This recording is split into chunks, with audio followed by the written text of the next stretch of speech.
Perspective en période de post-fondation du mouvement des Focolari. Eva Gullo, Alberto Frasinetti, approfondissement sur la co-responsabilité dans les organisations au service d'un charisme. Nous sommes Alberto. Et Eva, Nous sommes mariés depuis 15 ans.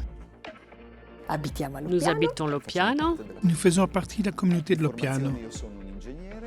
De formation, je suis ingénieur et j'ai ensuite étudié gestion stratégique des entreprises. J'ai travaillé comme cadre et depuis plus de 20 ans, je suis consultant. Moi, en revanche, j'ai une formation humaniste et de caractère psychosociologique.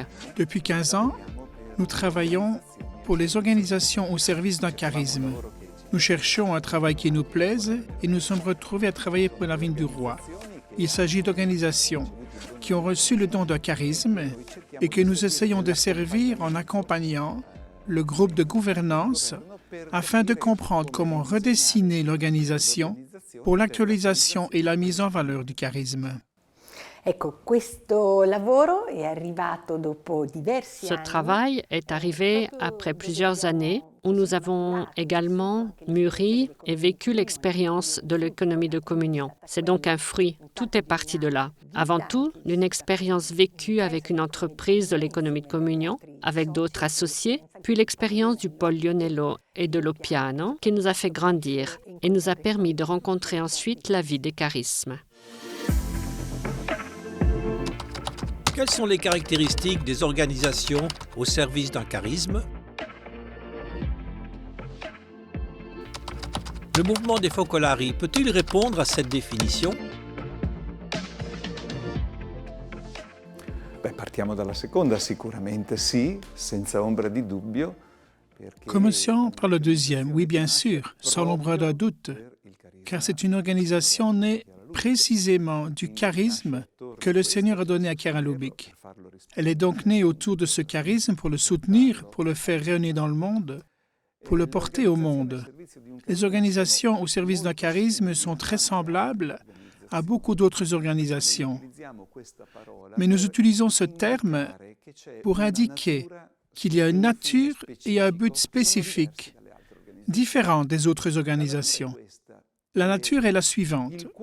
Le cœur de ces organisations est constitué de personnes qui choisissent de donner leur vie pour ce charisme.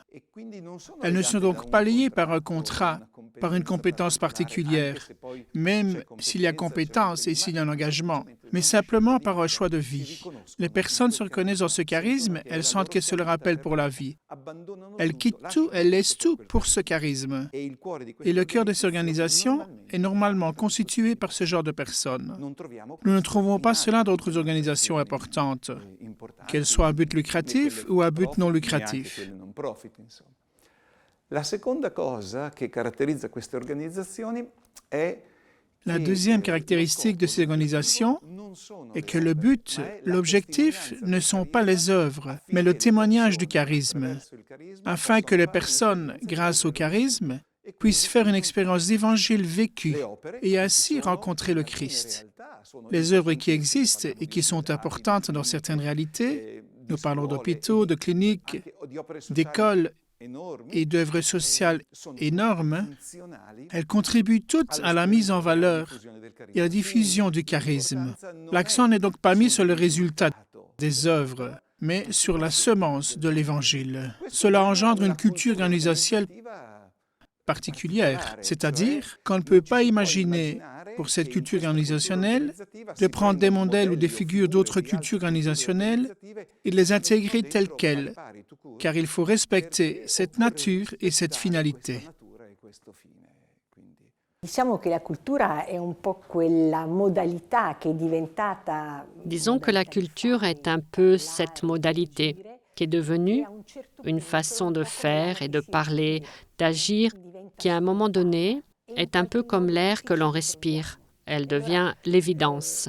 Et d'une certaine manière, nous nous retrouvons tous. La culture organisationnelle est donc très importante aussi pour nous identifier, nous donner une appartenance, une identité. Ces organisations ont des caractéristiques spécifiques que nous redécouvrons à partir de la culture organisationnelle et qui, pour changer, demandent du temps, nécessite une attention ou un soin spécifique. C'est certainement un élément très important sur lequel réfléchir en vue d'un changement et d'une transformation. Ainsi, après la mort du fondateur ou de la fondatrice, un changement s'avère nécessaire. Comment le faire tout en restant fidèle au charisme originel?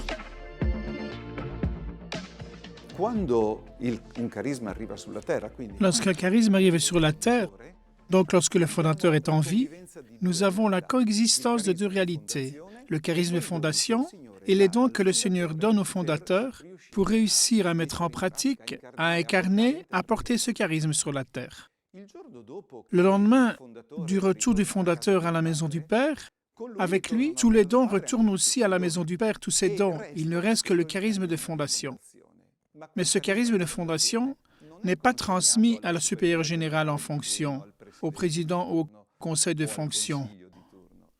Il est transmis à la communion des disciples, parce que chaque disciple est une personne qui porte en soi une petite partie du charisme qu'il a reçu quand il a reçu charisme. Chacun est donc porteur et constructeur.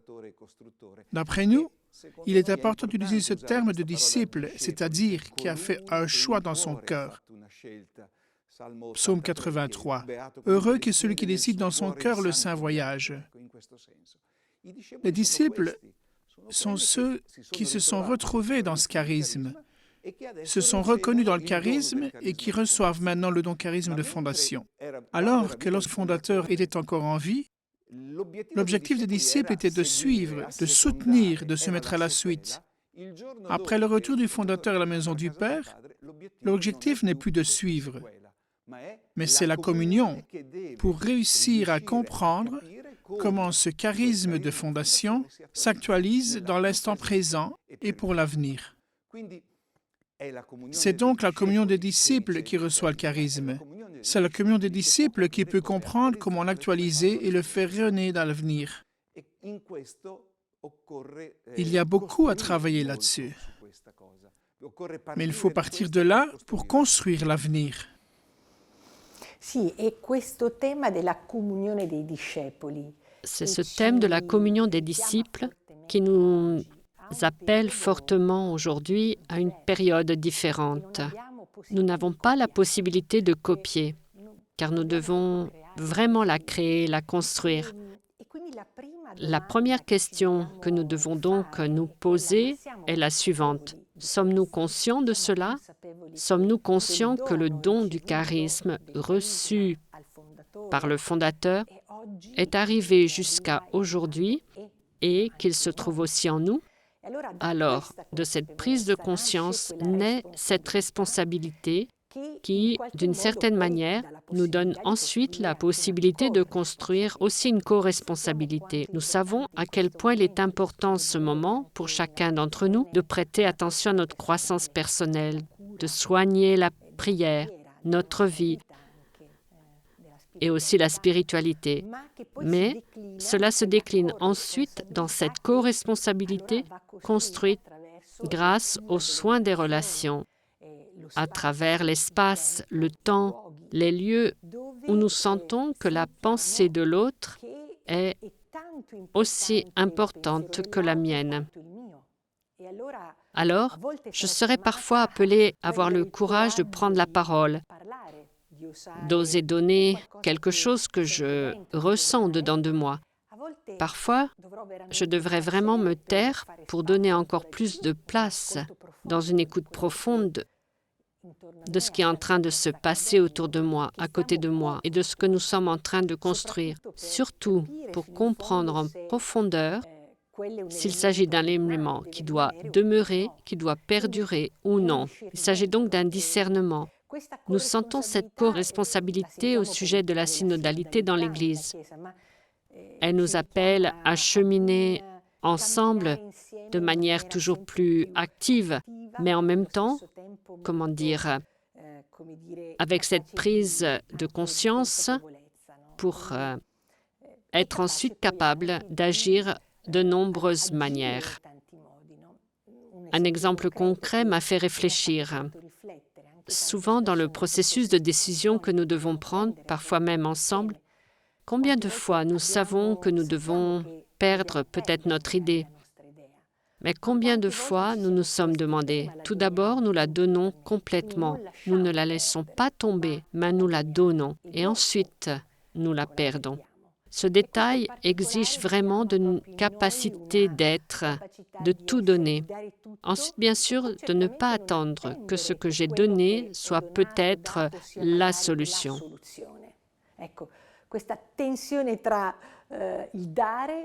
Cette tension entre le fait de donner et l'attente, et aussi attendre une transformation qui n'a pas toujours notre temps, mais qui pourtant a besoin de nous, et que si notre compréhension fait défaut, il manque cette co-responsabilité pour faire briller le charisme, car ensuite la déclinaison dans l'action concrète est là qui nous interpelle.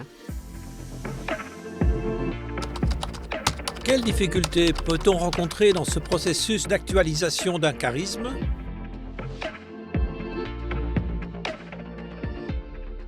Partirei proprio da questa parola, attualizzazione del carisma. Je partirai précisément de cette expression, actualisation du charisme. Il y a une question très importante. Par exemple, au moment où le fondateur n'est plus là, la communauté redécouvre la dimension du temps, parce que la période où l'on vit avec le fondateur est un temps éternel, dans ce sens qu'on se trouve au paradis. On se trouve dans la lumière du charisme avec le fondateur.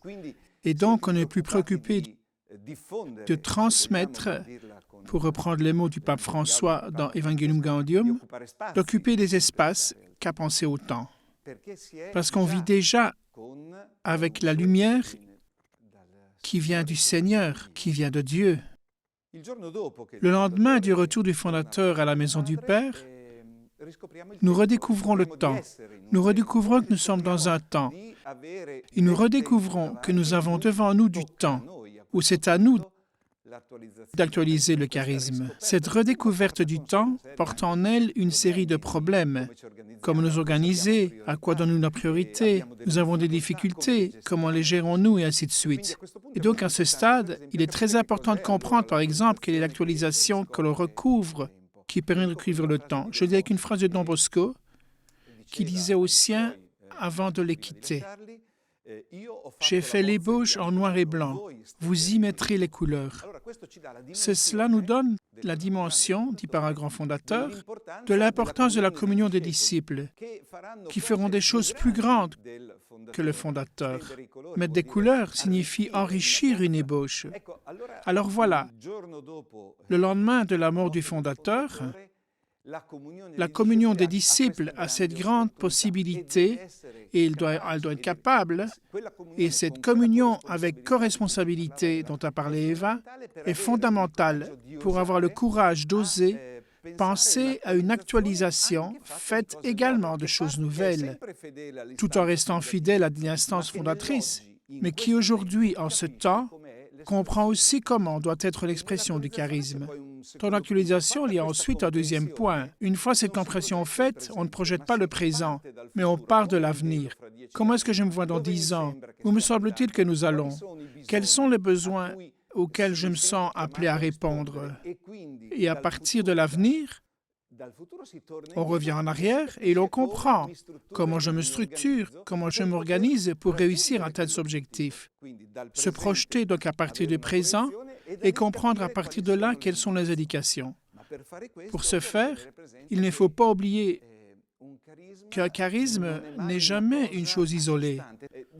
Il génère toujours une organisation systémique, disons-le ainsi, qui doit tenir compte en même temps au moins de 3 choses, comme si nous avions une table à 3 pieds.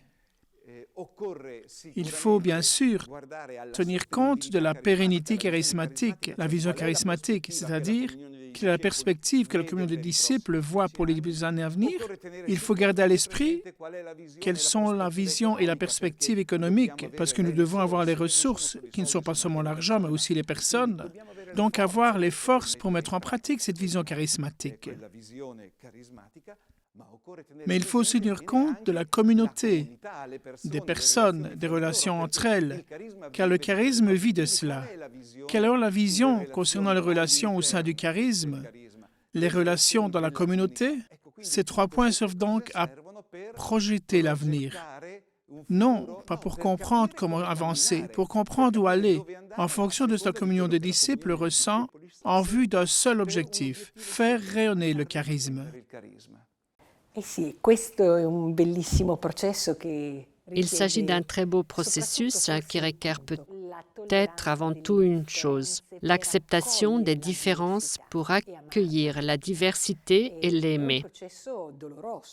C'est un processus douloureux, car les diversités concernent aussi parfois les générations, les cultures, les caractères. Elles créent parfois des tensions, des difficultés, de la fatigue. Nous parlions auparavant de cette tension entre les cultures des générations où l'on faisait des choses d'une certaine manière et nous sentons que nous n'avons pas encore tout compris à ce sujet, mais ce sera certainement différent, ça ne sera plus comme avant. Alors, comment faire de la place? C'est un processus qui nous demande sans cesse de négocier, de nous mettre dans une écoute profonde, de communiquer vraiment jusqu'au bout, de faire face. Peut-être que l'expression qui caractérise le mieux cette période de transition n'est pas tellement la certitude des solutions, mais la certitude que nous sommes en chemin pour faire face ensemble avec nos responsabilités. Alors, les processus décisionnels, les moments de confrontation, même s'ils nous procurent des difficultés, nous savons que nous les traversons, que nous les habitons en pensant que mon idée ne sera peut-être pas la solution, mais sera la nôtre. J'accueillerai celle de l'autre et elle deviendra le nôtre, même si elle est différente, parce que je me sentirai impliquée, partie prenante, et il y aura aussi des conditions qui le permettront. La possibilité donc, comme nous le disions, d'espace, de lieu, d'écoute, et également d'affronter le conflit avec une perspective constructive, une perspective dynamique. Donc, affronter, être conscient qu'il y a besoin de chacun et de tous dans ce cheminement ensemble, dans la tentative de reconnaître que ces couleurs, nous les découvrirons ensemble sur cette voie. In questa strada.